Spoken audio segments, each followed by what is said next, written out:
J'ai aidé mon beau-frère à gérer son restaurant, on a fait 3 070 000 yuan de bénéfices nets.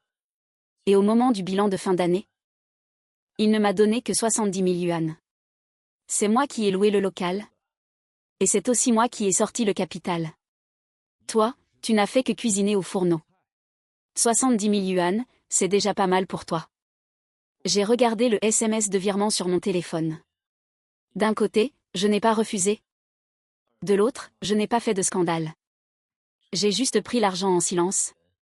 Puis je suis allé louer ce local minable au bout de la rue. Et j'ai ouvert mon propre restaurant. Juste après le nouvel an, il n'y avait plus un chat dans le restaurant de mon beau-frère. Toute la nourriture a pourri en cuisine. Alors que mon restaurant ne désemplissait pas. C'était blindé de monde. En voyant sa tête décomposée, je me suis tenue sur le pas de ma porte. Pousse-toi un peu, ne me gâche pas mon affaire.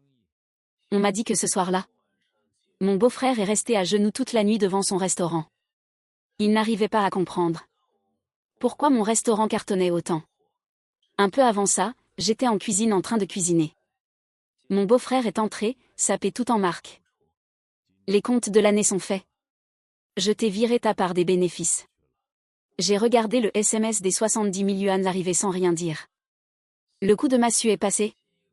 Mais l'injustice de ces 3 ans est restée. Tous les jours, je me tuais au fourneau ici. Je logeais et mangeais au restaurant. Je faisais à la fois le chef et le serveur. Le matin, je faisais les courses. Le soir, je faisais les comptes. Cette année, le restaurant a cartonné. Déduction faite du loyer et des charges. Le bénéfice net a atteint les 3 070 000 yuan. Et lui, il ne m'a filé que les miettes, les 70 000 yuan. Qiangxi, les bénéfices sont bons cette année. On a gagné pas mal d'argent. Ces 70 000 yuan, c'est ta prime. Ton boulot, c'est juste de cuisiner. Tu sais très bien combien touche un cuistot par mois en ce moment. Je te donne déjà beaucoup. Dépense-les intelligemment. Après le nouvel an, repose-toi bien. Ton apprenti est autonome maintenant. C'est lui qui va te remplacer. Pourtant, en l'écoutant parler, je n'ai ressenti qu'une immense amertume. Il y a 3 ans, quand son restaurant a ouvert, il n'arrivait pas à s'en sortir tout seul. Ma sœur m'a appelé pour que je vienne l'aider. En disant qu'entre proches, on se donnait un coup de main. Et qu'une fois qu'on gagnerait de l'argent, je ne serais pas lorgnée. À l'époque, je venais de sortir de l'école de cuisine. Je n'avais pas d'économie. Je me suis dit qu'en bossant quelques années avec lui, je mettrais de côté. Pour ouvrir mon petit resto plus tard. Alors j'ai fait mes bagages et j'y suis allée. À ce moment-là, il m'avait dit que dès que le resto marcherait, on ferait 50-50 sur les bénéfices. Et ça a duré 3 ans.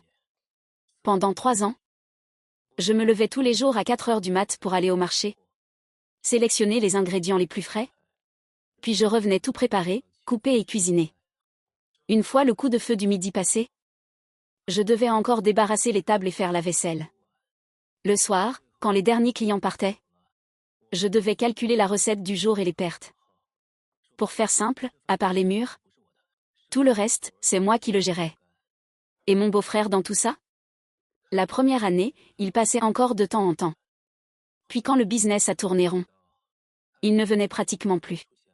Il était toujours dehors à boire ou à jouer aux cartes. Les rares fois où il passait, il s'arrêtait juste devant en caisse, baissait la vitre pour jeter un œil, et repartait en trombe. Je ne disais rien. Après tout, c'était le mari de ma sœur. On est de la même famille, non? Mais ce qu'il vient de me dire aujourd'hui a complètement éteint le peu de liens familiaux qu'il me restait. J'ai posé ma spatule. J'ai regardé ces fringues qui valaient facilement des milliers de yuan. Puis j'ai baissé les yeux sur mon tablier couvert de taches de graisse. Beau-frère, qu'est-ce que tu veux dire par mon apprenti va me remplacer? Il avait une clope au bec, accoudé au cadre de la porte de la cuisine, l'air complètement détaché. C'est au sens propre. Xiao s'en sort super bien en cuisine maintenant. Tu l'as formé pendant plus d'1 an. Il sait tout ce qu'il y a à savoir. On ne va pas te laisser éternellement au fourneau. Il est temps que tu te reposes. Après l'avoir écouté, je suis resté silencieux un long moment. Xiaozu, c'est mon beau-frère qui me l'avait imposé il y a 1 an. À l'époque, il m'avait dit, Qiangxi, Tu as trop de boulot tout seul? Je te trouve un assistant. Forme-le un peu. Comme ça tu pourras souffler. Je l'ai cru. Je lui ai tout appris de A à Z, la découpe, la maîtrise du feu, l'assaisonnement. Je lui ai transmis tous mes secrets professionnels. Comment colorer le porc braisé? Comment paner le poisson aigre-doux? À quelle température précise chauffer l'huile pour le poulet au piment? Je lui ai tout montré, un par un. Quand j'y repense maintenant, parler d'un assistant, c'était clairement pour me remplacer. Depuis le début, il n'avait pas l'intention de me garder sur le long terme. Il attendait juste que l'apprenti soit prêt. Pour me virer comme un malpropre. Une fois que j'ai compris ça, curieusement, j'ai eu moins mal. J'ai enlevé mon tablier. Je l'ai plié et posé sur le plan de travail, d'accord beau-frère? Je fais comme tu dis. Il ne s'attendait visiblement pas à ce que j'accepte aussi facilement. Il a tiqué, bon, très bien. Repose-toi bien après le nouvel an. Et passe à la maison à l'occasion. Ta sœur parle souvent de toi. J'ai hoché la tête sans rien ajouter. Je me suis retournée et j'ai quitté la cuisine. Ce soir-là, je ne suis pas rentrée au dortoir. J'ai marché seule dans les rues pendant un bon moment. Arrivé tout au bout de la rue, je me suis arrêtée. Il y avait un local commercial tout au bout. Très petit, environ 60 ou 70 mètres carrés. Les herbes folles poussaient devant. Le rideau métallique était couvert de rouille. J'ai entendu dire que quelqu'un y avait ouvert un resto de petit déjeuner. Mais ça avait fermé au bout de moins de 6 mois. Depuis, c'était resté vide. Même le propriétaire ne s'en occupait plus. Je suis restée plantée devant ce rideau rouillé, à le regarder fixement. Le lendemain à la première heure, j'ai appelé le propriétaire. « Bonjour. Le local au bout de la rue est toujours à louer? Tu veux louer ça? C'est 12 000 yuans par an. Mais je te préviens, l'emplacement est mauvais. C'est trop excentré. Plusieurs locataires avant toi n'ont pas tenu. On peut signer le contrat dès maintenant? Je prends. » Le propriétaire a dû penser que j'avais un brin. Il y a eu un blanc de quelques secondes au bout du fil. Bon, d'accord, si ça te va. Passe cet après-midi pour signer. Une fois le contrat signé, sur mes 70 000 yuan, il ne me restait plus que 58 000. J'avais énormément de choses à faire ensuite. Je suis d'abord allée au bureau du commerce pour la licence. Puis j'ai couru les services d'incendie et d'hygiène. Ça m'a pris près d'une semaine d'aller-retour. Pour que tous les papiers soient en règle. Ensuite, il a fallu acheter les tables et les chaises. J'ai pris de l'occasion. Récupéré d'un resto qui venait de couler dans la ville d'à côté. 8 tables. 32 chaises. Le tout pour 2 000 yuan. C'était un peu usé. Mais une fois bien nettoyé, ça faisait l'affaire. Le bloc de cuisson a été fait sur mesure par le soudeur du village. 2 grands feux, un petit. Plus les conduits d'extraction, ça m'a coûté 3 000 yuan au total. La modification des conduites de gaz a coûté plus de 2 000 de plus. La vaisselle, les condiments, les ustensiles, tout bout à bout, ça faisait encore 5 ou 6 000. Pour les travaux, je n'ai embauché personne. J'ai acheté la peinture et les outils moi-même. La journée, je peignais les murs. La nuit, je posais le sol. C'était crevant, vraiment crevant. Mais je me sentais serein. Parce que cette fois, chaque centime dépensé l'était pour moi-même. Une fois tout le matériel prêt, je me suis attaquée à la préparation du plus important. Le levain de vin et le vieux levain. Ces 2 éléments-là sont mes véritables atouts secrets. D'abord, le levain de vin. Pourquoi le vin du resto de mon beau-frère était si bon? Beaucoup d'habitués pensaient qu'il achetait une super marque. En fait, pas du tout. C'est moi qui faisais ce vin. Et le secret résidait dans le levain de vin. Pour faire simple, c'est une sorte de démarreur de fermentation. Mais le mien est unique. Mon grand-père l'a transmis à mon père. Et mon père me l'a transmis. Il faut utiliser plus d'une dizaine de plantes médicinales. Les broyer et les mélanger selon des proportions bien précises. Puis passer par plusieurs fermentations et purifications. Pour obtenir enfin une petite pâte brun jaune. Avec cette pâte comme base, le vin obtenu est d'une grande douceur en bouche. Avec une note finale sucrée. On n'a pas mal à la tête après en avoir bu. Et le lendemain au réveil, on garde un léger goût de céréales dans la bouche. La bande de piliers de bar du resto de mon beau-frère? Chaque fois qu'il venait, il réclamait mon vin. Les pichets s'enchaînaient. Il ne pouvait plus s'arrêter. Mais mon beau-frère n'a jamais su où résidait le secret de ce vin. Il savait juste que je savais faire du vin. Mais il ignorait l'existence de cette pâte. Et encore moins la recette et la méthode. Il pensait que faire du vin consistait juste à jeter des céréales dans une cuve. Et à attendre que ça fermente. Ensuite, le vieux levain. C'est de la pâte fermentée. Ce qu'on appelle aussi la souche de levain. Chez moi, ce levain se transmet depuis 3 générations. À chaque fois qu'on fait lever la pâte, on en garde un morceau. On le sale pour le conserver. On le garde au frais. Et on s'en sert la fois d'après pour lancer la nouvelle pâte. La pâte levée avec ce vieux levain n'a absolument rien à voir avec celle à la levure chimique. Les brioches à la vapeur que je fais ont un goût de blé super prononcé. Elles sont filantes quand on croque dedans. Moelleuses et consistantes à la fois. Même froides, elles ne durcissent pas et ne s'assèchent pas. Le lendemain matin, il suffit de les repasser à la vapeur. Pour qu'elles soient comme tout juste sorties du feu. Au resto de mon beau-frère, 8 clients sur 10 recommandaient une portion de brioche. J'ai passé une semaine entière. Mais mon beau-frère n'en savait absolument rien. Pour lui, une brioche, c'était juste de la farine, de l'eau et de la levure. Et tout le monde faisait pareil. Quant à mon apprenti Xiaozu, je lui ai appris à cuisiner. Mais je n'ai pas dit un mot sur le levain de vin ni sur le vieux levain. Ce n'est pas par radinerie. C'est juste que ce genre de choses ne se donne pas à des inconnus. Ce sont des choses qui ne devraient pas être données à des étrangers. À recréer une nouvelle souche de levain de vin. Et j'ai prélevé un morceau de vieux levain pour mon nouveau resto. Et à de nouveau séparé un morceau de la Haut-Fait pour l'apporter au nouveau magasin. Quand j'ai installé ces 2 éléments précieusement dans le placard de la cuisine de mon nouveau restaurant, j'ai su que j'avais déjà gagné la moitié de la bataille. Il ne restait plus que les finitions des travaux et les ingrédients. J'ai peint les murs en jaune chaleureux. C'était tout simple, mais propre et accueillant. Pour l'enseigne, je n'ai pas cherché un design tape à accent drave-l'œil. Juste 4 mots, chez Qiangxi. Ça suffisait.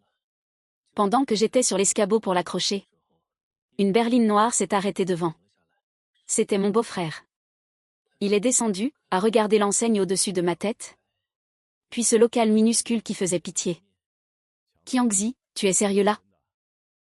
Je suis descendu de l'escabeau. J'ai essuyé mes mains sur mon tablier. Oui, j'ouvre mon petit resto. Il a regardé autour de lui. Son sourire s'élargissant de plus en plus. Juste ici, au bout de la rue? Il n'y a pas un chat. Et tu ouvres un restaurant? 2 personnes le suivaient. Des amis à lui. Tous les 3 restaient plantés devant. Comme s'ils regardaient une bête curieuse. L'un d'eux a pris la parole, Qiangxi. Sans vouloir te vexer. Le plus important pour un resto, c'est l'emplacement. Ici, laisse tomber les clients pour manger. Il n'y a même pas de passants. Tu vas faire comment pour attirer du monde? L'autre a enchaîné, c'est clair. Regarde le resto de ton beau-frère. Quel emplacement de rêve. En plein carrefour. Un coin en or. Au lieu de bien bosser là-bas, tu viens te perdre dans ce trou paumé. Mon beau-frère m'a tapoté l'épaule, avec un ton de supériorité qui se voulait bienveillant. Qiangxi, écoute un conseil de ton grand frère. C'est vrai que tu sais cuisiner. Mais gérer un resto, ce n'est pas juste savoir faire la cuisine. Les achats, le management, le contrôle des coûts, la fidélisation des clients. C'est tout un métier. Un simple cuistot comme toi ne peut pas s'en sortir. Il a marqué une pause, puis a ajouté. Ces 70 000 yuan, si tu les avais sagement placés à la banque, tu aurais au moins pu toucher des intérêts pendant quelques années. Il a fallu que tu claques tout dans un endroit pareil. Quand tu auras tout perdu, ne viens pas pleurer chez moi. Je me tenais sur le pas de la porte, serrant encore ma clé à molette.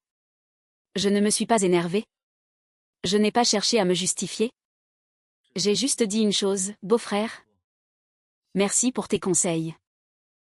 Retourne à tes affaires. Il a secoué la tête et est monté en voiture avec ses 2 acolytes.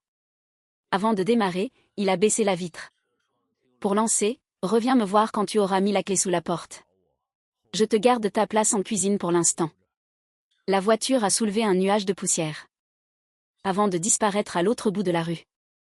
Je me suis retournée. Pour finir de visser l'enseigne. Le bon vin n'a pas besoin d'enseigne. Mon grand-père le disait. Mon père aussi. Et maintenant c'était à mon tour de le prouver. Une fois l'enseigne posée, j'ai nettoyé le resto de fond en comble encore une fois. Tout le nécessaire était là. Tout ce qui devait être réparé l'était. On était déjà le 26 du 12e mois lunaire. La période après le Nouvel An est le moment critique pour les embauches. Dans notre petite ville, il n'y a déjà pas grand monde de base. Et après les fêtes, tous les restos s'arrachent le personnel. Si tu traînes, tu ne trouves même pas un plongeur.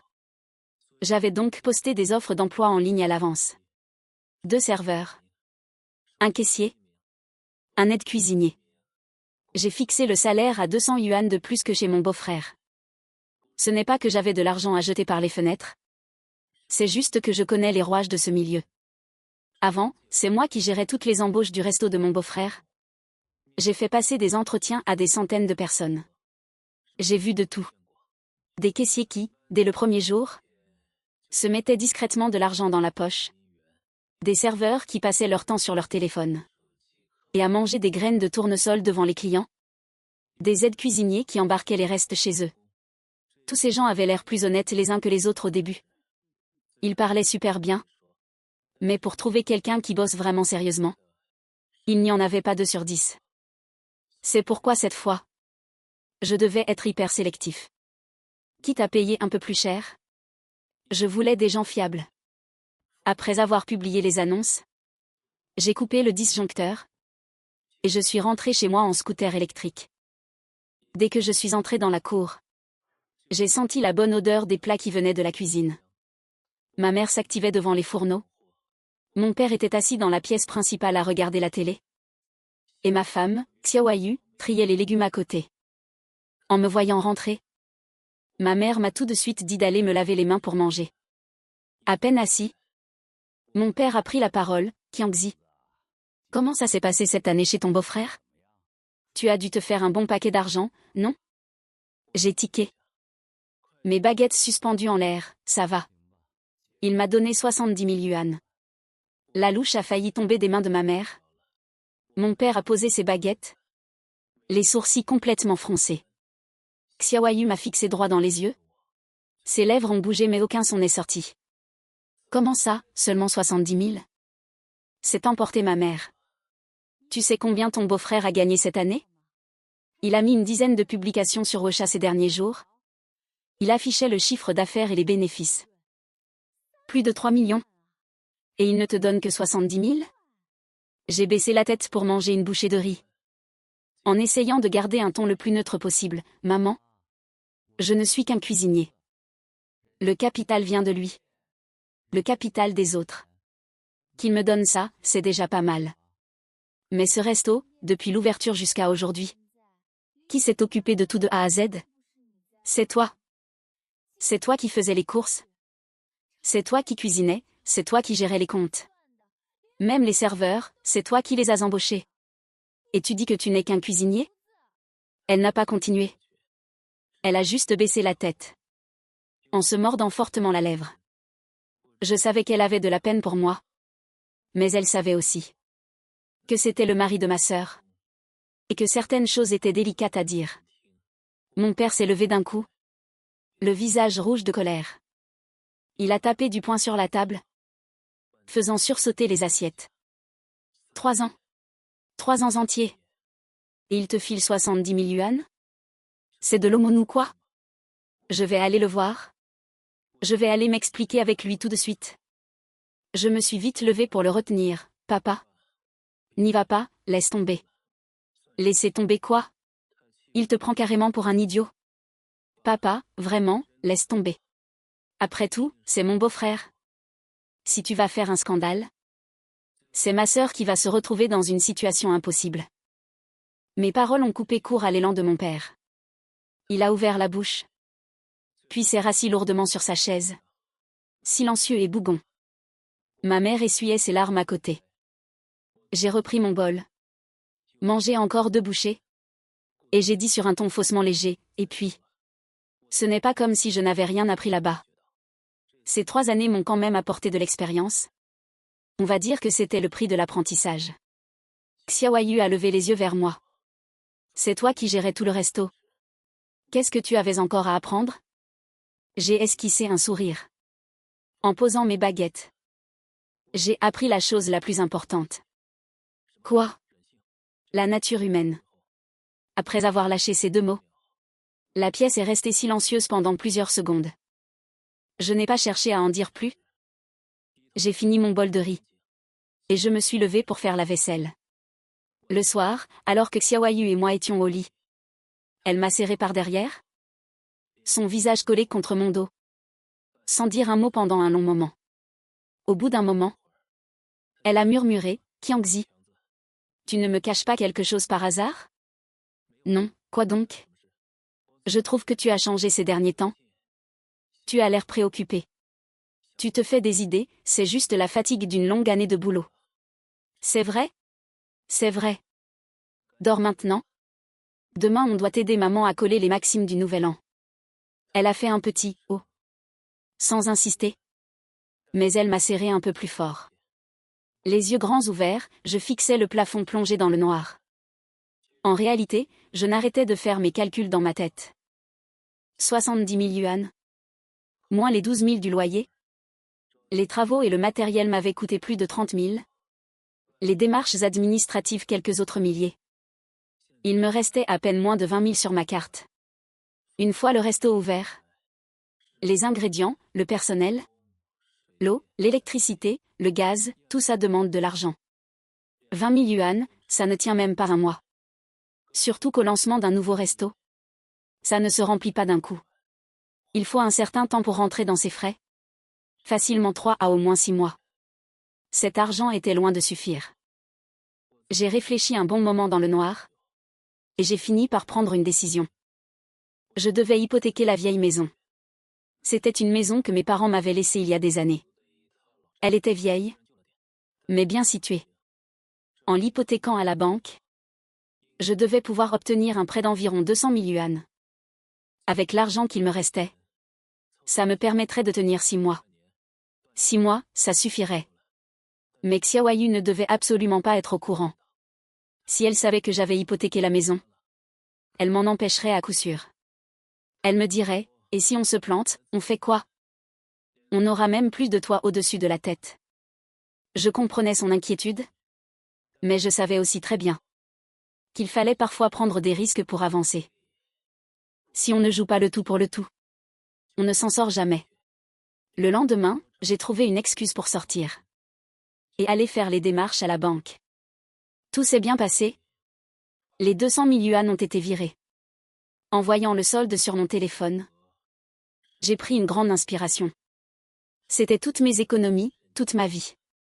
Bon, ça suffisait. Maintenant, je pouvais passer le nouvel an l'esprit tranquille. Le soir du réveillon, toute la famille s'est réunie pour le repas de fête. Mon père a bu un peu. Il parlait plus que d'habitude, mais il n'a plus du tout reparlé de mon beau-frère. Ma mère avait préparé mes raviolis préférés à la ciboule. Xiaoyu m'a servi plusieurs fois.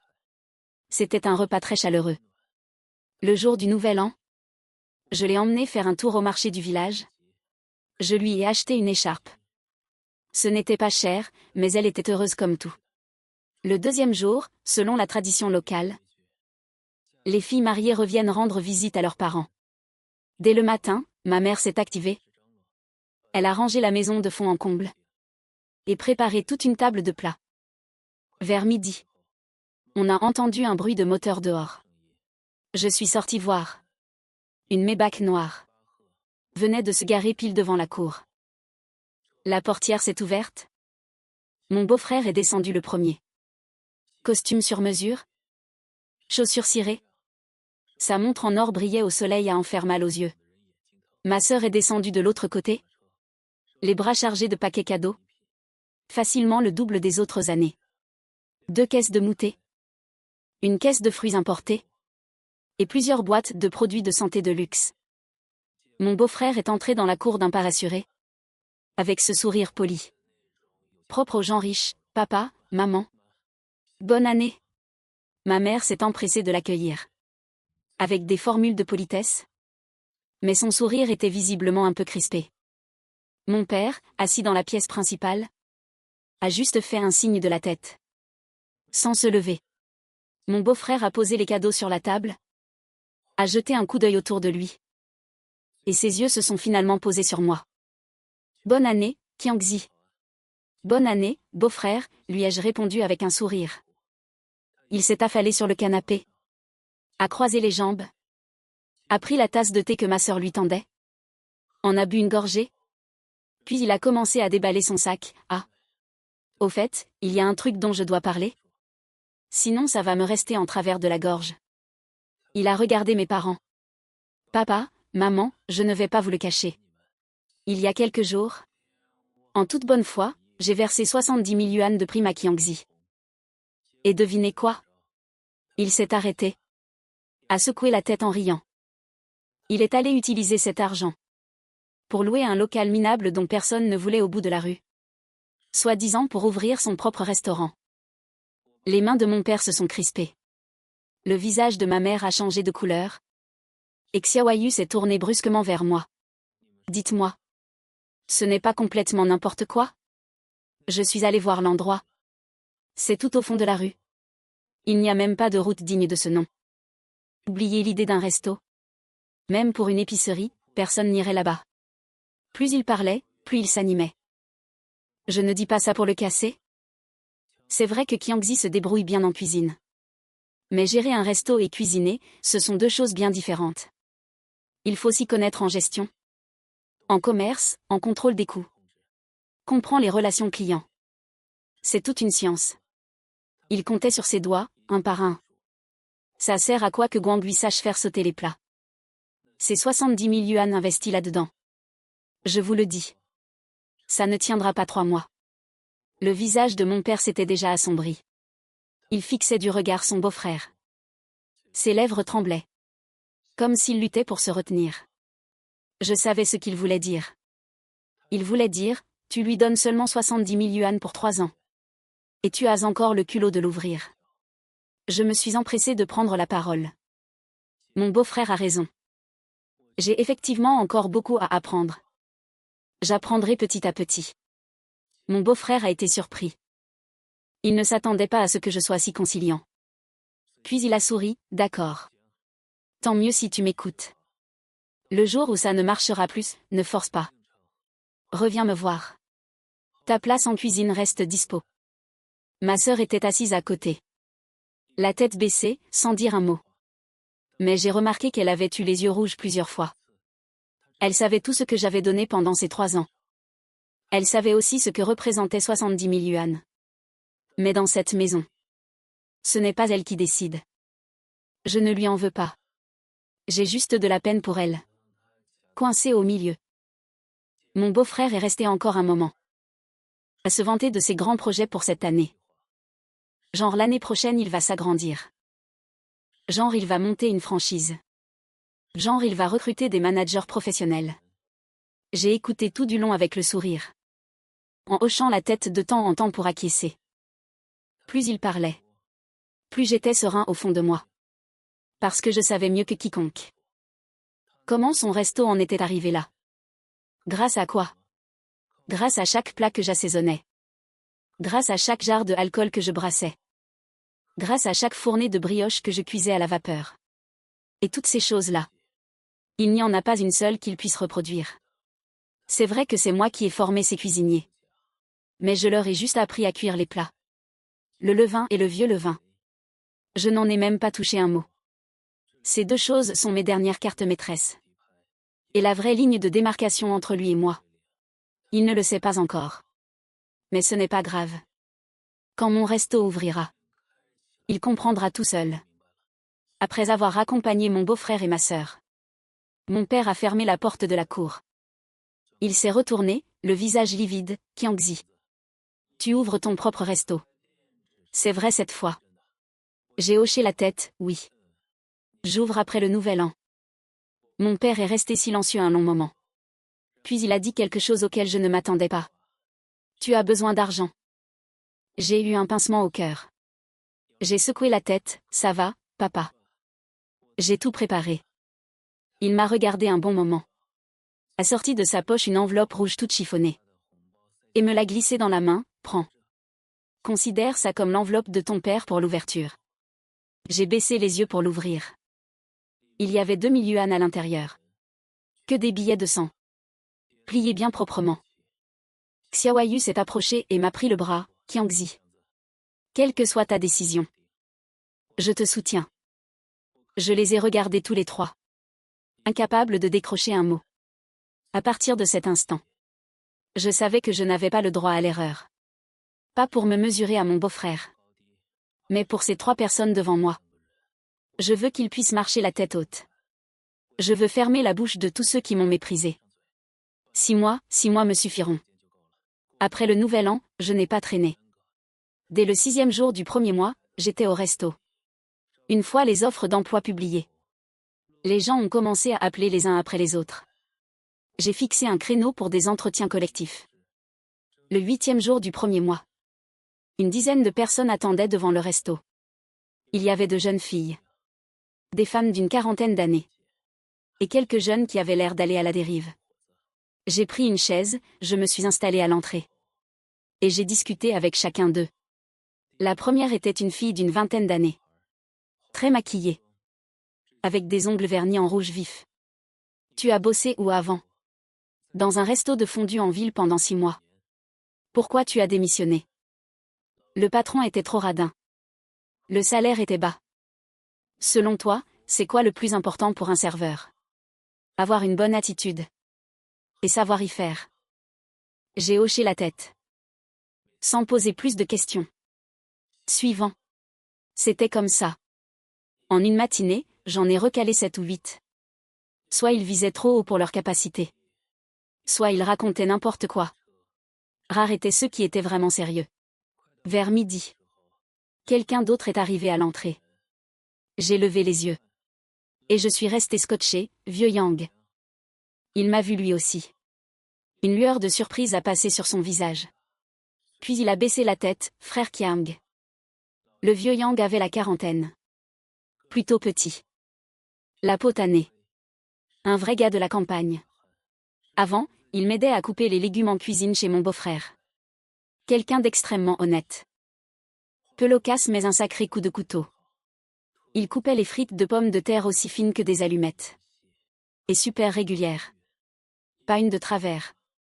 Je me souvenais qu'il avait 2 enfants scolarisés. Sa femme avait une santé fragile. Sous traitement toute l'année. Toute la famille dépendait de son seul salaire. Qu'est-ce que tu fais là? Le vieux Yang s'est frotté les mains. Un peu embarrassé. Frère Qiang, je me suis fait virer. Virer? J'ai froncé les sourcils. Qu'est-ce qui s'est passé? Il gardait la tête baissée. La voix très basse. Pendant la période du Nouvel An, des trucs disparaissaient tout le temps en cuisine. D'abord 2 bouteilles d'huile. Et puis un morceau de viande. Tout le monde a dit que c'était moi. C'est toi? Non. Le vieux Yang a levé les yeux. Les yeux rouges, frère Qiang. Tu sais quel genre d'homme je suis. Même si je suis pauvre, je ne volerai jamais le resto. Mais ils ne m'ont pas cru. Le patron non plus. Je ne sais pas me défendre, alors ils m'ont viré. Je suis resté silencieux. Le vieux Yang, je le connaissais par cœur. C'est vrai qu'il n'est pas doué avec les mots. Mais son intégrité est irréprochable. Il avait bossé plus de 2 ans en cuisine avant. Sans jamais faire la moindre erreur. Et je me souvenais très bien. Que parmi les gars de la cuisine, certains avaient les mains baladeuses. Je m'en étais déjà rendu compte avant. Mais comme je ne les avais pas pris sur le fait. Ce n'était pas évident d'en parler directement. Maintenant qu'il y avait un problème. Il leur fallait forcément un bouc émissaire. Le vieux Yang étant trop gentil, il était la cible idéale. Je me suis levé. Lui est tapoté l'épaule, c'est bon. Ne te prends plus la tête. Bosse avec moi à partir de maintenant. Le salaire sera supérieur de 5 cents à ce que tu avais. 3500 par mois, repas compris. Le vieux Yang a brusquement levé la tête. Les yeux ronds comme des soucoupes. Frère Qiang, c'est vrai. J'ai hoché la tête. C'est vrai. Viens bosser demain. Il était tellement ému qu'il ne savait plus quoi dire. Ne cessant de me remercier. En partant, ses pas semblaient flotter. Je l'ai regardé s'éloigner. Un peu amer au fond de moi. Mon beau-frère. Il y a de tout et n'importe quoi maintenant dans son resto. Ceux qui bossent vraiment dur ne s'y plaisent plus. À ce rythme-là. Ça va finir par coincer tôt ou tard. Les jours suivants. J'ai continué à passer des entretiens. Au final, j'ai gardé 2 serveuses. Une caissière. Et avec le vieux Yang. Le personnel était suffisant. Je payais mieux que chez mon beau-frère. Même si mon resto était mal situé. Quand l'argent suit. Les gens viennent tout naturellement. Le jour de la fête des lanternes. Mon resto a officiellement ouvert. Pas de cérémonie. Pas de pétard non plus. On a juste ouvert les portes. Et commencé le service. Vers midi. Une voiture s'est garée devant. Mon beau-frère est arrivé. Il portait un long trench coat noir. Un rouleau à la main. Suivi par 2 personnes. Qiangzi, tous mes vœux de réussite pour l'ouverture. Il est entré avec un sourire. En me tendant le rouleau, tiens. C'est mon cadeau d'ouverture. Je l'ai pris. Et déroulé devant tout le monde. C'était une calligraphie. 4 grands caractères, savoir se contenter de ce qu'on a fait le bonheur. Les gens autour regardaient. L'ambiance est devenue un peu bizarre. Mon beau-frère se tenait à côté. Le sourire aux lèvres. Mais avec un air de supériorité moqueur dans le regard. Il se foutait de moi. Il se moquait de ma présomption. Il insinuait que j'aurais dû rester à ma place. Prendre ses 70 000 yuan et mener ma petite vie tranquille. Au lieu de venir essayer de lui faire concurrence. J'ai fixé ces 4 caractères. Silencieux pendant quelques secondes. Puis j'ai levé les yeux. Et j'ai dit au vieux Yang, accroche cette calligraphie. Accroche-la à l'endroit le plus en vue de la salle. Le vieux Yang a hésité un instant. Puis a pris le rouleau pour aller chercher des clous. Mon beau-frère a été scotché lui aussi. Il ne s'attendait visiblement pas à ce que je réagisse comme ça. Je me suis retournée. Et je l'ai regardé en souriant, beau-frère. Ces 4 caractères me plaisent beaucoup. Et je trouve que ces 4 caractères te conviendraient tout aussi bien. Son visage s'est assombri. Qu'est-ce que tu veux dire par là? Rien de spécial. Je trouve juste que ces 4 caractères sont très bien. Savoir se contenter fait le bonheur, non. Dans la vie comme dans les affaires, il faut savoir se contenter. Mon beau-frère m'a fixé pendant de longues secondes. Son regard devenant de plus en plus glacial. Finalement, il a lâché un grognement. S'est retourné et est parti. Juste avant de franchir la porte. Il a balancé une phrase, Qiangzi. On verra bien qui rira le dernier. Je me tenais à l'entrée. Regardant sa voiture démarrer en trombe. À partir de cet instant. La rupture avec mon beau-frère était totale. On dit souvent que 2 professionnels du même métier sont ennemis. Nos 2 restos étaient séparés par une rue. Ni trop loin. Ni trop près. Mais connaissant le caractère de mon beau-frère. Il ne me considérait absolument pas comme un concurrent. À ses yeux. Mon pauvre resto ne lui arrivait même pas à la cheville. Le premier jour d'ouverture. Il n'y a pas eu beaucoup de clients. 3 tables en tout et pour tout. Et ce n'était que des voisins du quartier venus donner un coup de pouce. Je m'y attendais. C'était normal. Après tout, l'emplacement était trop excentré. Il y avait déjà peu de passants de base. Mais je n'étais pas pressé. Le bon vin n'a pas besoin d'enseigne. Tant que les produits sont bons. Les clients viendront d'eux-mêmes. Et pendant ce temps faire. Le resto de mon beau-frère ne désemplissait pas. À midi, une dizaine de voitures étaient garées devant. La salle principale était pleine à craquer. Même les salons privés étaient complets. Mon apprenti Xiao courait dans tous les sens en cuisine. Le rythme de cuisson ne suivait clairement pas. Plusieurs tables attendaient depuis plus d'une demi-heure. Mais les clients ne disaient rien. Après tout, la réputation de ce resto n'était plus à faire. Tant pis pour l'attente. Les plats sont enfin tous arrivés. Les clients ont pris leurs baguettes. Le goût a l'air un peu bizarre. Ce n'est plus aussi parfumé qu'avant.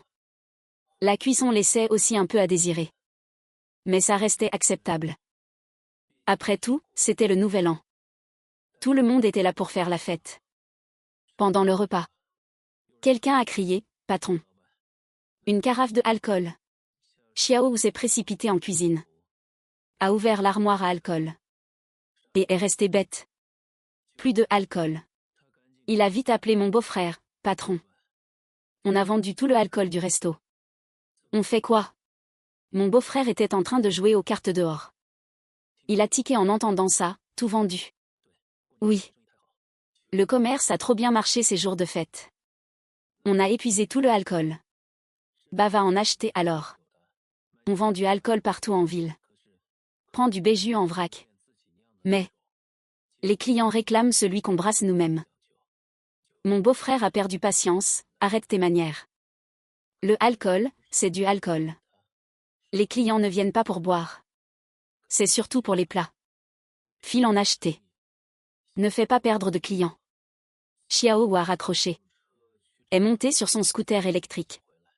Et est revenu de la ville avec 2 caisses de béjus en vrac. Le client qui attendait depuis un moment a enfin eu son alcool. S'est servi un verre, en a bu une gorgée. Et son visage a changé direct, c'est quoi cette piquette? Le client a reposé lourdement son verre sur la table. Pourquoi ce n'est pas le même qu'avant? Vous vous foutez de nous ou quoi? Xiao s'est empressé d'expliquer, grand frère. Ce alcool est le même qu'avant. Il vient de notre resto. Mon œil. Le client a tapé sur la table. En se levant, ça fait des dizaines d'années que je bois. Je reconnais quand même le goût. Le alcool d'avant était doux en bouche. Avec un arrière-goût sucré. Et celui-là? Il est âpre et agressif. On dirait de l'alcool industriel. Et tu viens me dire que c'est le même. Les clients des tables voisines ont aussi posé leurs baguettes. Et se sont tous retournés pour regarder. Xiao était en sueur, grand frère. Calmez-vous. Sans appeler le patron, il a rappelé mon beau-frère. Pour lui expliquer la situation. Mon beau-frère a paniqué cette fois. Il a pris sa voiture en vitesse pour rentrer au resto. Et a essayé de calmer le client avec un grand sourire, grand frère. Vraiment désolé. Le alcool qu'on brasse nous-mêmes a été épuisé ces derniers jours. On en aura d'ici quelques jours. C'est pour ma pomme aujourd'hui. Calmez-vous. Le client est resté de marbre sans dire un mot. Mais il était visiblement très mécontent. Mon beau-frère a aussi fait un geste pour les autres tables. C'est comme ça qu'il a étouffé l'affaire. Quand les clients sont partis après leur repas. Ils faisaient tous la tête. Sur toute la journée. Ce genre d'incident est arrivé plus d'une fois. Le soir venu. Mon beau-frère était assis dans son bureau, le visage terriblement sombre. Xiao se tenait à côté. N'osant même pas respirer, patron.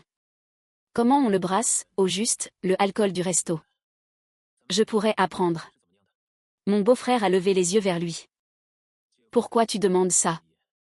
Xiao a dit prudemment. Je me disais que si j'arrivais à apprendre, on n'aurait plus à s'en faire à l'avenir. Mon beau-frère s'est tu. C'est là qu'il a réalisé un problème.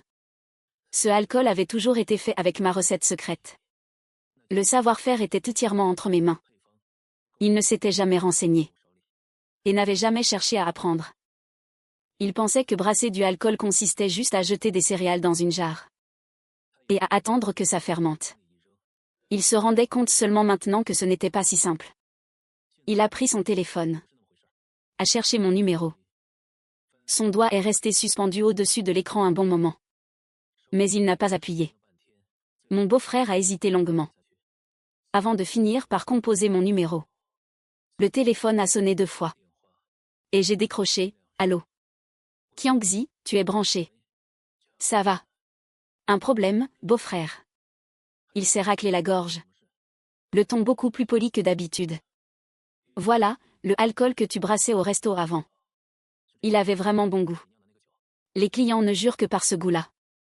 Tu ne pourrais pas repasser un de ces 4. Pour montrer à Xiao comment faire. Adossé au mur de la cuisine. Mon coin des lèvres s'est légèrement étiré, beau-frère. Désolé. Cette recette de alcool me vient de mon grand-père. Elle ne peut pas être transmise à un étranger. Un silence de 2 secondes au bout du fil. Qiangzi, je suis ton beau-frère.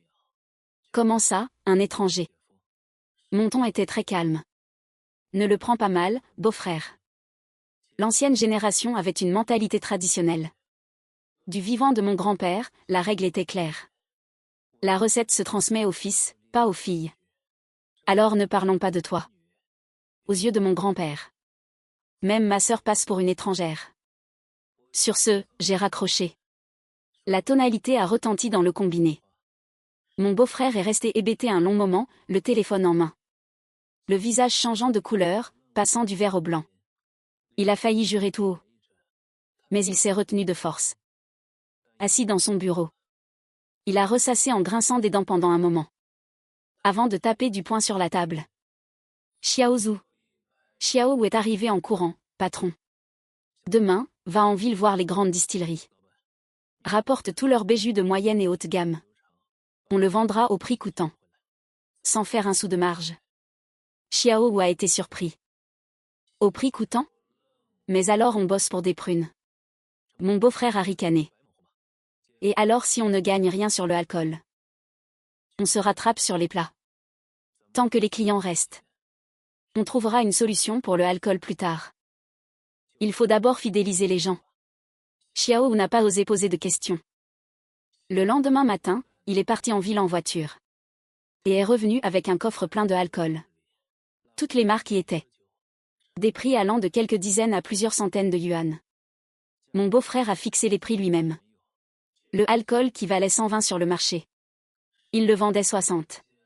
Celui qui en valait 2 cents, il le laissait à 90. Cette astuce a effectivement fonctionné. Les vieux piliers de bar, en voyant les prix, ont bien râlé un peu en disant que ce n'était plus le goût d'avant. Mais au moins, ils n'ont plus fait d'histoire. Après tout, c'était donné. On fait avec.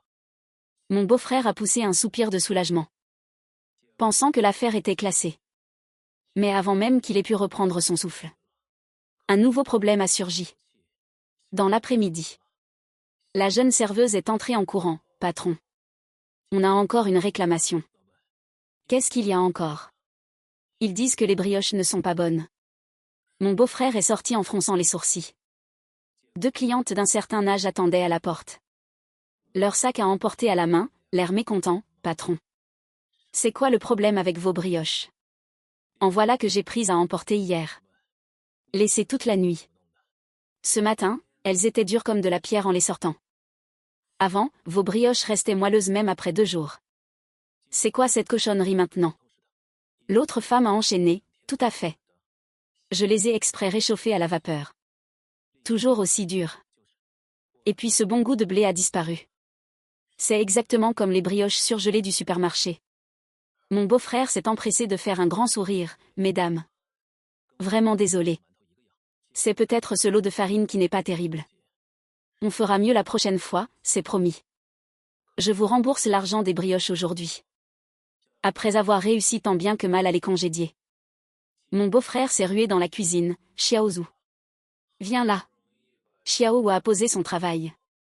Et est arrivé au trot, c'est quoi le problème avec tes brioches? Les clients disent tous qu'elles ne sont pas bonnes. C'est bien en dessous de ce qu'on faisait avant. Xiao avait l'air désemparé, patron. Je ne sais pas du tout ce qui cloche. Pour les étapes de la pousse de la pâte. J'ai fait exactement comme ce que j'avais vu faire par frère Kiang. La farine est de la même marque. La température de l'eau aussi. Mais ça ne donne pas le même résultat. Mon beau-frère l'a fixé des yeux. Tu n'avais jamais fait la pâte avec Kiangzi avant. Xiao a secoué la tête. Pour cette étape de la pousse de la pâte. C'est toujours frère Kiang qui s'en occupait tout seul. À chaque fois, il faisait pousser la pâte à l'avance. Quand j'arrivais, la pâte était déjà prête. Je m'occupais juste du pétrissage et de la cuisson. Comment il la faisait pousser exactement? Je ne l'ai jamais vu. Le visage de mon beau-frère a encore changé. Tu es en train de me dire que tu n'as même pas appris à faire pousser la pâte. Une idée devenait de plus en plus claire dans son esprit. Ne me dites pas qu'il y a aussi une recette secrète pour de simples brioches. Il a pris une profonde inspiration, Xiaozu. Va faire un tour du côté de chez Kiangzi. Regarde un peu comment il fait ses brioches. Xiao a hésité un instant, patron. Y aller directement, ça ne craint pas un peu. Frère Kiang va forcément me reconnaître. Mets un masque et une casquette. Fais en sorte qu'ils ne te reconnaissent pas. Fais-toi passer pour un client lambda. Et rapporte quelques brioches à emporter. Xiao a changé de vêtements. A mis un masque et une casquette. Et a pris son scooter électrique pour aller chez moi. Arrivé au bout de la rue. Il a vu de loin.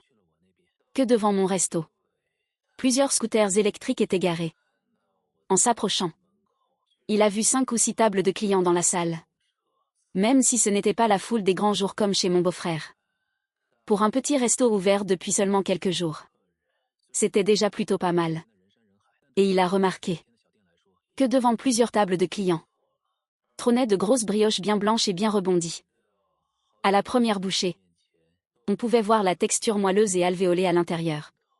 À ce moment-là, je suis sortie de la cuisine avec un panier de brioches tout juste sorti du feu. L'odeur de blé toute chaude s'est répandue dans toute la rue. Xiao restait à l'entrée. Il pouvait sentir cette odeur familière même à travers son masque. C'était exactement ce goût-là. Le même que celui qu'il sentait avant. Dans le resto de mon beau-frère. Il a pris une profonde inspiration. Et est entré à la suite des autres clients. J'étais occupée au comptoir. Un simple coup d'œil du coin de l'œil a suffi pour que je le remette. Le masque et la casquette masquaient son visage. Mais je reconnaissais ses chaussures. Sa façon de marcher. Je la connaissais aussi. Comment aurais-je pu ne pas reconnaître mon apprenti de plus d'1 an? Mais je n'ai rien dit. Un client est un client. Xiao oui compris. Patron, 6 brioches à emporter, s'il vous plaît. Ça marche. 6 brioches, ça fait 3 yuan en tout. Je lui ai tendu les brioches dans un sachet. Il les a prises en gardant la tête baissée. Puis s'est retourné pour partir. Sans oser croiser mon regard une seule fois du début à la fin. Je me tenais à l'entrée. Le regardant disparaître au bout de la rue sur son scooter. J'ai souri sans rien dire. De retour au resto de mon beau-frère. Xiao a d'abord distribué quelques brioches aux clients qui s'étaient plaints. Ces femmes ont mordu dedans. Et se sont tues direct, c'est exactement ça. Votre resto faisait ces brioches-là avant. Pourquoi vous n'y arrivez plus maintenant? Xiao a esquissé un sourire embarrassé. Incapable de fournir une explication. Après avoir fait partir les clients. Il a gardé 2 brioches. A fermé la porte de la cuisine. Et a commencé à analyser. Il a ouvert une brioche en 2. A examiné attentivement la structure de la mie. En a humé l'odeur. Et a même frotté la texture de la pâte entre ses doigts. Ce degré de fermentation particulier. C'est totalement impossible à obtenir avec de la levure chimique ordinaire. Les alvéoles étaient régulières et délicates. Il est impossible de le faire avec de la levure chimique ordinaire. Les bulles d'air sont uniformes et délicates. La pâte est souple et élastique, avec un parfum de blé naturel particulièrement riche. Ce n'est pas le genre de goût qu'on obtient avec de la levure. Xiao y a réfléchi un bon moment. Puis il s'est soudain rappelé d'un détail lorsqu'il travaillait en cuisine. Parfois, il me voyait prendre dans une jarre. Et en retirer un petit morceau. De pâte brun jaunâtre. Pour l'incorporer à la nouvelle pâte. Sur le coup, il s'était imaginé. Que c'était juste un reste de la veille. Que j'avais jeté là comme ça. Il n'y avait pas prêté attention. Mais en y repensant, c'est sûrement ça, le secret. Il a pris les brioches pour aller voir son beau-frère et patron. Les brioches de Kiang Ge sont vraiment différentes des nôtres. Je soupçonne qu'il utilise un levain spécial. Mais je ne sais pas exactement ce que c'est. Le beau-frère était assis sur sa chaise. L'air sombre. D'abord le vin, maintenant les brioches. Qu'est-ce qu'il cache d'autre, à la fin? Il s'est levé et s'est approché de la fenêtre, regardant la foule qui défilait dans la rue d'en face. Puis il a repensé à ce petit resto miteux au bout de la rue. Même s'il n'y a pas encore grand monde. Ça ne fait que quelques jours et il y a déjà des habitués. Il a ressenti une légère pointe d'inquiétude. Mais il a immédiatement chassé cette idée de sa tête. Tout ça pour de bêtes brioches? Les clients viennent au resto pour les plats. Pas pour manger des brioches. C'est juste un cuistot, il ne va pas faire de miracle. Il s'est retourné. Une lueur sombre dans les yeux, Xiaozu. À partir de demain, on baisse les prix de tous nos plats de 20%. Xiao a sursauté, baissé de 20%? Mais on ne fera presque plus de marge sur plein de plats. Le beau-frère l'a dévisagé froidement. Je te demande combien Xiangxi a d'argent sur lui. 70 000, les 70 000 qu'on lui a donnés avant. Un sourire méprisant est dessiné sur les lèvres du beau-frère, 70 000 yuan.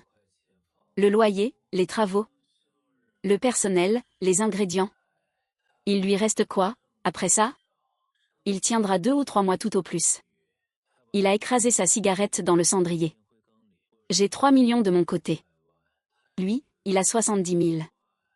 Avec quoi il va s'aligner dans une guerre des prix? Je vais lui faire comprendre qu'il n'est rien sans moi.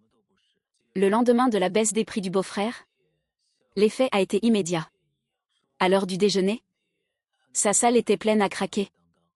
Et les gens faisaient la queue jusqu'à la porte. Le plat signature qui valait 120 n'était plus qu'à 96.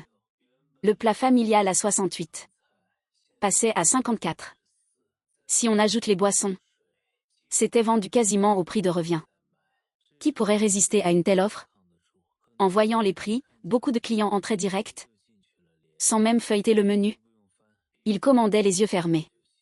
De mon côté, j'ai tout de suite senti la pression. On n'a eu que 2 tables ce midi. Et 3 ce soir. C'est presque moitié moins que les jours précédents. Le vieux Yang s'ennuyait ferme en cuisine. Il avait coupé des légumes toute l'après-midi. Et il en restait plus de la moitié ce soir. Qiang-ge, pourquoi il y a si peu de clients aujourd'hui? Je nettoyais les tables sans lever les yeux. C'est normal, le beau-frère a baissé ses prix. Ceux qui doivent venir viendront.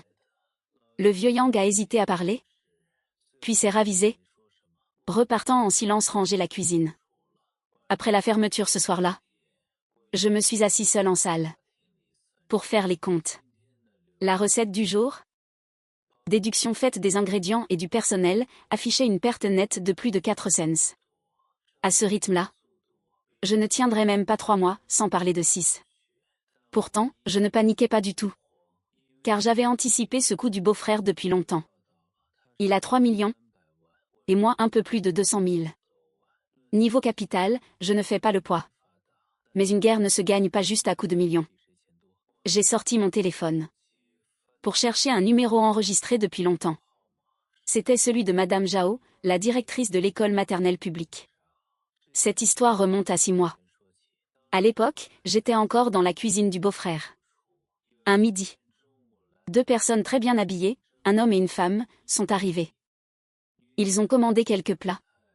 Et sont restés après le repas. En demandant à parler au responsable pour un partenariat. Le beau-frère n'étant pas là, j'y suis allée. La femme m'a tendu sa carte. Zhao Wanjing, directrice adjointe de la maternelle publique. Elle m'a dit que l'école comptait plus de 300 enfants, que la cantine gérait tout elle-même avant, mais qu'elle allait être rénovée, et qu'il cherchait un resto pour assurer la livraison des repas. 2 repas par jour, le déjeuner et le goûter. Ça a tout de suite piqué mon intérêt. Plus de 300 enfants, 2 repas par jour, c'était un sacré contrat. Mais la directrice Zhao a ajouté ses conditions. Les ingrédients devaient être achetés le jour même. Pas de surgelé. Pas de plats préparés industriels. Le menu de la semaine devait être validé à l'avance. L'équilibre nutritionnel devait être respecté. Et il y aurait des contrôles inopinés chaque mois. Pour moi, aucun problème. Je pouvais tout à fait gérer ça. Quand j'en ai parlé au beau-frère à mon retour, il a refusé net sans même réfléchir. On gagne quoi avec les repas d'une maternelle? Les marges sont minuscules. Les exigences sont énormes. Et s'il y a le moindre problème, ça coulera la réputation du resto. Hors de question. J'ai essayé de le convaincre à l'époque, en lui disant que même si la marge était faible, le volume était gros et régulier, assurant des revenus fixes tous les mois, ce qui était rentable sur le long terme. Le beau-frère a balayé ça d'un revers de main, Qiangxi. Notre resto fait des dizaines de milliers de yuan par jour. Les repas d'une maternelle? Ça rapporte à peine quelques milliers de yuan de bénéfices par mois. Tu trouves vraiment que ça en vaut la peine? Son ton était plein de mépris, je n'ai rien ajouté. Mais j'avais gardé la carte de la directrice Zhao. Et le moment était venu de s'en servir. Le lendemain matin, j'ai appelé la directrice Zhao. Bonjour madame la directrice. C'est le cuisinier qui vous avait rencontré dans les cuisines du resto Hongfu. Je ne sais pas si vous vous souvenez de moi? Il y a eu une seconde de silence. Ah. Je me rappelle, le jeune chef, n'est-ce pas? Vos plats étaient excellents. On était venu exprès pour votre cuisine à l'époque? Dommage que votre patron ait refusé. Directrice Zhao, je me suis installée à mon compte. Je vous appelle pour les repas de la maternelle. Est-ce que vous cherchez toujours quelqu'un? Un blanc de quelques secondes s'est installé. Et son ton a radicalement changé. Vous avez votre propre resto? Où ça? Tout au bout de la rue Wanshan. Ce n'est pas très grand, mais la cuisine est parfaitement équipée. Et toutes les normes d'hygiène sont respectées. La directrice Zhao n'a pas répondu immédiatement. Faisons comme ça. Je passe voir cet après-midi, ça vous convient? Quand vous voulez, je suis disponible. Après avoir raccroché, je me suis mis tout de suite au boulot. J'ai récuré la cuisine de fond en comble. Aligné impeccablement tous les ingrédients. Et préparé tous les documents nécessaires. La licence commerciale. Le permis d'exploitation de produits alimentaires. Les certificats médicaux du personnel, tout était en règle. À 14 heures, la directrice Zhao est arrivée accompagnée d'un homme. Le responsable de la logistique de la maternelle. Ils ont inspecté la cuisine de fond en comble. Des fourneaux aux chambres froides. Des étagères à épices aux grilles d'évacuation. Passant au peigne fin le moindre recoin. La directrice Zhao a hoché la tête. Côté installation, c'est parfait. C'est mieux que ce que j'imaginais. Puis elle m'a regardé, Xiao Qiang. Je vais être franche avec toi. Livrer les repas d'une maternelle n'est pas une mince affaire. Les marges sont très serrées. Les exigences très strictes. Tu es sûre de vouloir te lancer? J'ai hoché la tête, directrice Zhao. J'ai fait les calculs pour vous. Plus de 300 enfants, 2 repas par jour. En me basant sur vos critères, j'ai calculé le coût des ingrédients. Le coût par enfant et par jour tourne autour de 8 à 10 yuan. Si vous me donnez 12 yuan, j'ai une marge de 2 à 4 yuan. Sur une journée, ça fait environ 700 ou 800 yuan, soit plus de 20 000 yuan par mois. Elle a écouté sans mot dire, attendant la suite. C'est vrai que ce n'est pas un gros bénéfice. Mais pour moi, c'est une sécurité. Ça ne dépend ni de la météo, ni de la fréquentation des clients. Qu'il pleuve ou qu'il vente, ces 20 000 yuan tomberont net chaque mois. Et je vous garantis des ingrédients d'une fraîcheur absolue.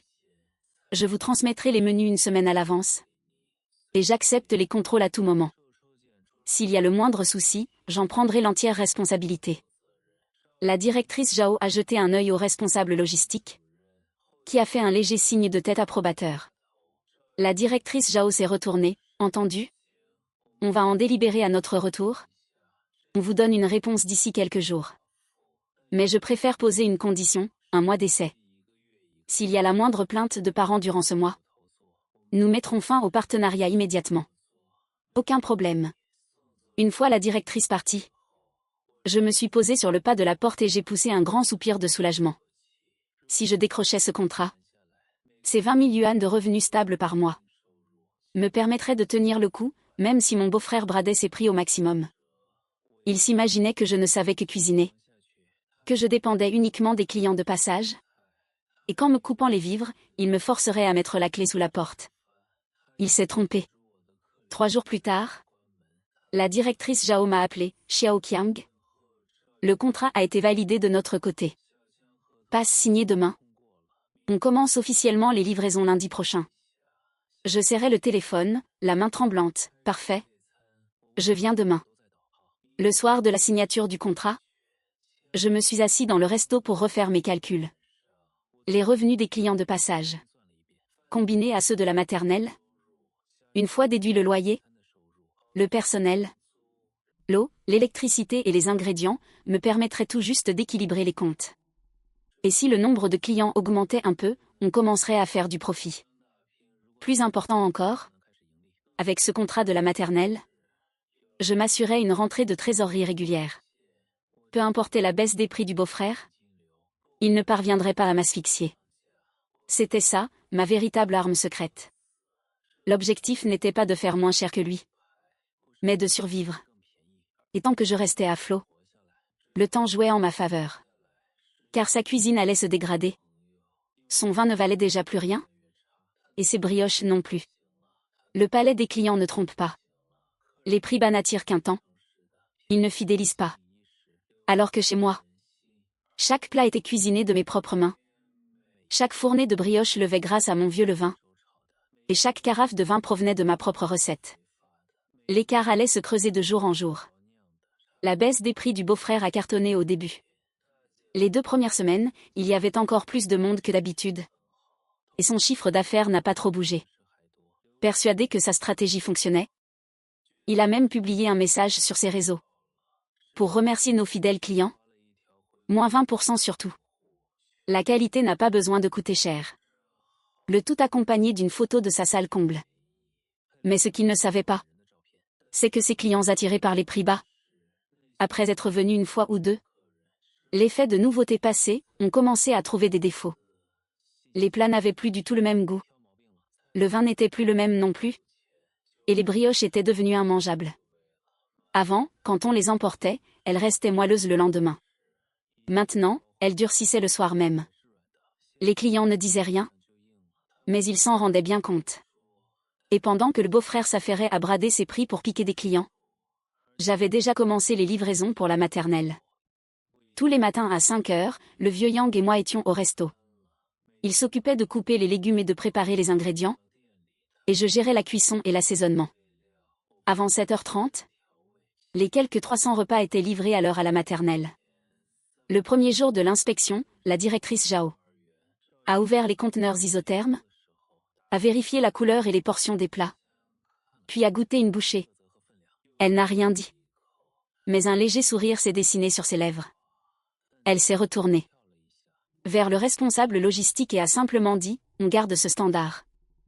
La première semaine s'est achevée. Sans la moindre plainte de parents. La deuxième semaine, la directrice Zhao m'a appelé. Xiao Qiang, des parents ont appelé exprès pour demander pourquoi leurs enfants, en rentrant à la maison, disaient que la nourriture de la maternelle était bien meilleure que chez eux. Ils ont demandé si on avait changé de prestataire. J'ai souri. Ça veut dire que j'ai validé ma période d'essai? Elle a ri aussi, travaillé l'esprit tranquille. Après avoir raccroché, j'ai regardé la calligraphie accrochée au mur de la cuisine, qui disait « Savoir se contenter de ce qu'on a apporte le bonheur ». Beau-frère, ces mots que tu m'as offerts, je les aime beaucoup. Mais pour l'instant, je ne peux pas m'en contenter. Car le spectacle ne fait que commencer. Le temps a passé vite. On est arrivé fin mars. Cela faisait plus d'1 mois que mon resto était ouvert. Le nombre de clients de passage est passé de 2 ou 3 tables au début à 7 ou 8 tables progressivement. Ajouté aux revenus stables de la maternelle, on commençait déjà à faire des bénéfices. Même si ce n'était pas énorme, ça grimpait de jour en jour. Pendant ce temps, chez le beau-frère, les effets secondaires de sa baisse de prix ont commencé à se faire sentir. D'abord sur les bénéfices. Une remise de 20% sur tout, ça sonne bien. Mais le loyer ne baisse pas. Le personnel ne baisse pas. Les ingrédients ne baissent pas. Seuls les profits baissaient. Avant, un plat rapportait 40. Maintenant, il n'en rapportait plus que 20. Il y avait certes plus de clients, mais l'argent gagné était moindre. Ensuite, la réputation en a pris un coup. Le niveau en cuisine de Xiaozhou, pour être honnête, valait à peine 60 ou 70% du mien. Au début, les clients venaient pour les prix bas. Ça passait pour une fois ou deux. Mais à la longue, ils ont commencé à comparer.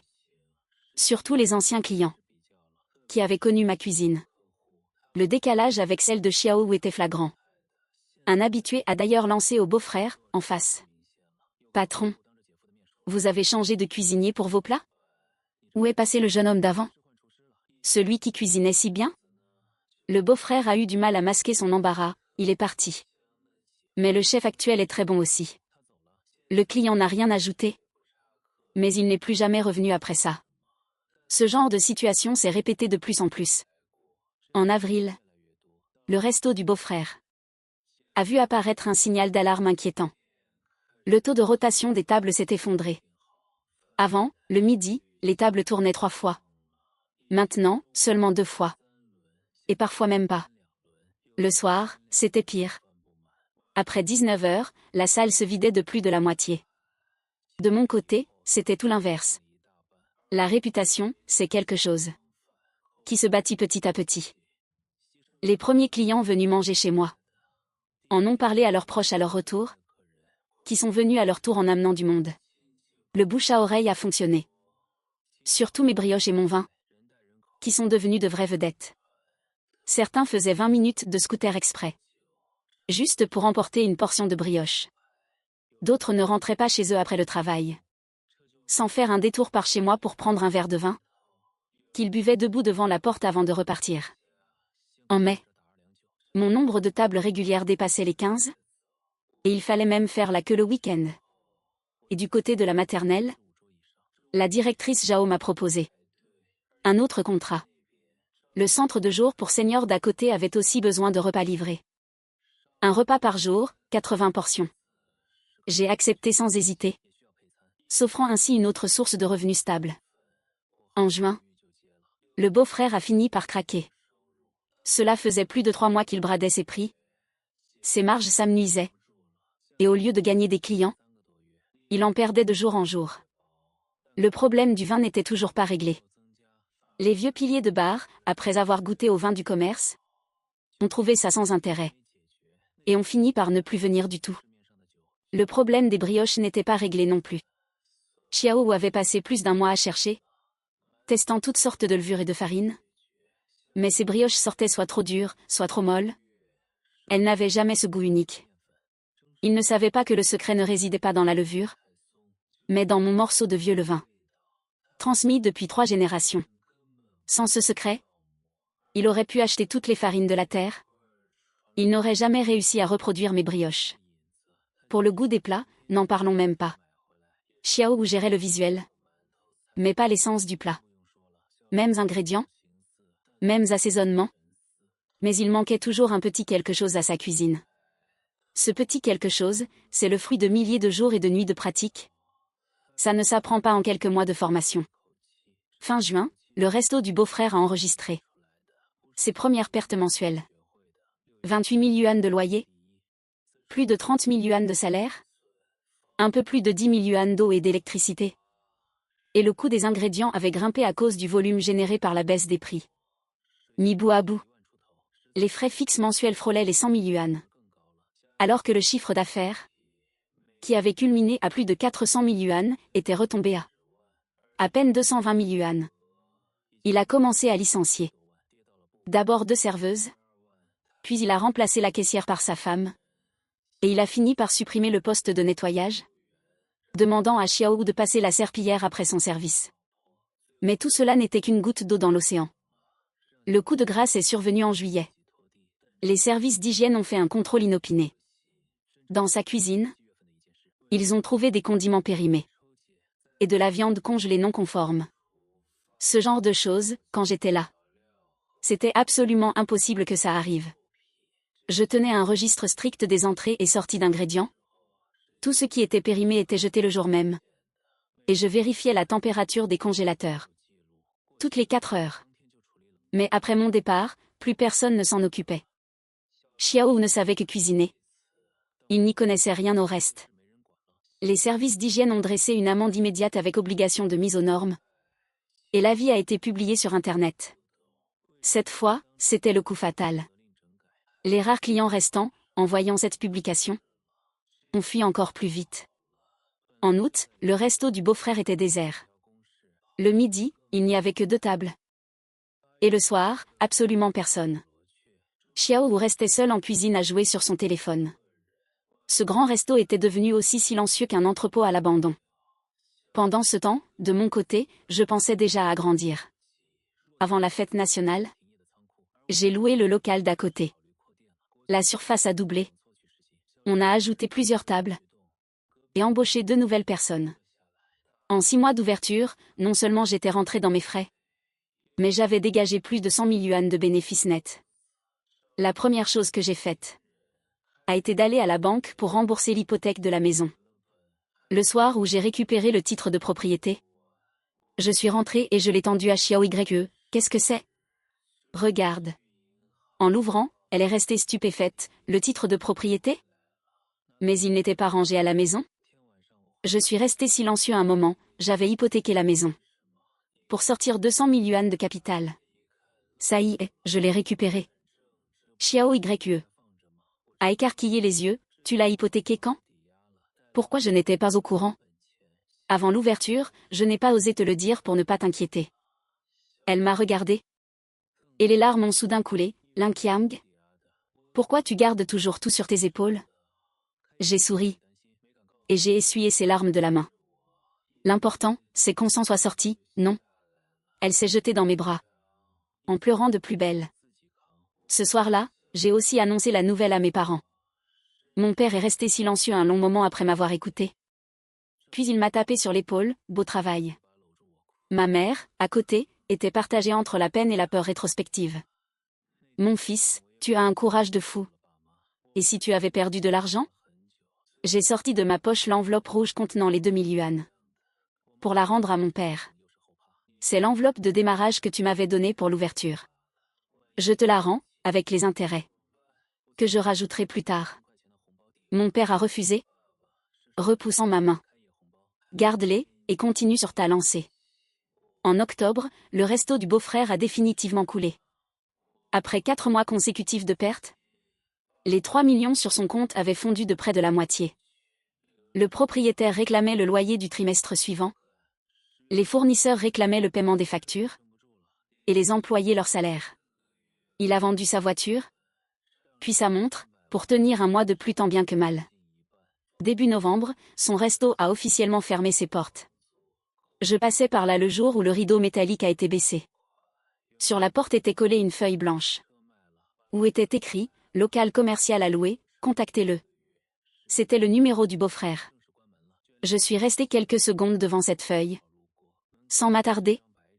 Puis j'ai fait demi-tour pour rentrer à mon resto.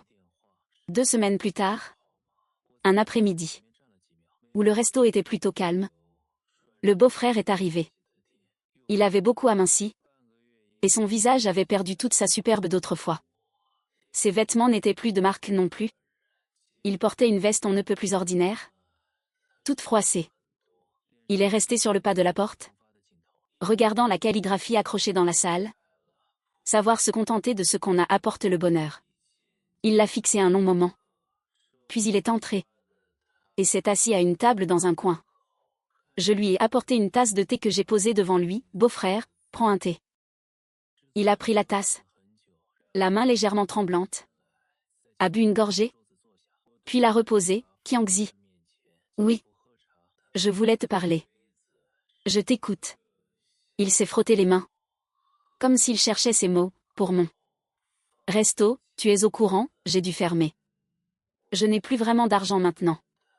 J'ai beaucoup réfléchi ces derniers mois. C'est vrai que j'ai mal agi par le passé.